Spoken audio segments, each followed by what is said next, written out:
Hello friends, I Disha Mehdani, Assistant Professor in Byani International Institute of Engineering and Technology. I welcome you on behalf of Guru KPO. Today I am going to deliver a lecture on uninterruptible power supply, that is UPS.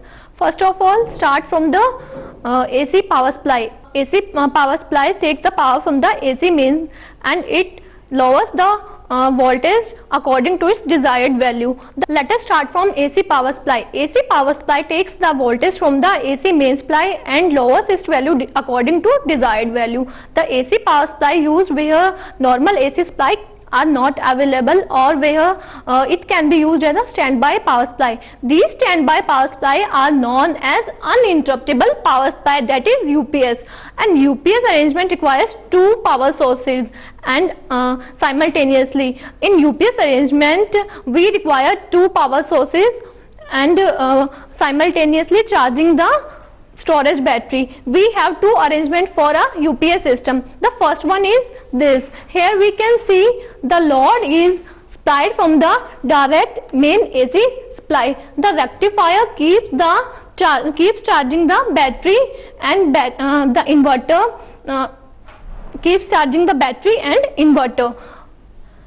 Here the load is directly connected to main AC supply and rectifier keeps charging the battery. In case of AC main failure, the inverter takes place the main supply and then inverter act as a main supply. This is the function of this UPS arrangement. In this we can see a short momentarily breaking of the circuit occur. The next second arrangement is this. Here we can see the load is in continuous operation. Normally this way is off and this way is on.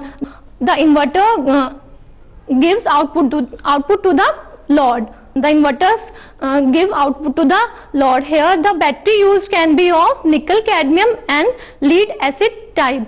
The lead acid type is not usually available in the nickel cadmium battery type is mostly used because it has more advantage than lead acid type. The first, it is non-corrosive. Second, it has longer life. However, nickel cadmium is 2 to 3 times more costlier than the lead acid, but it has more benefits than lead acid. This is usually used for the battery in UPS arrangement. Thank you, and thank you. For more details you can log on to gurukpo.com.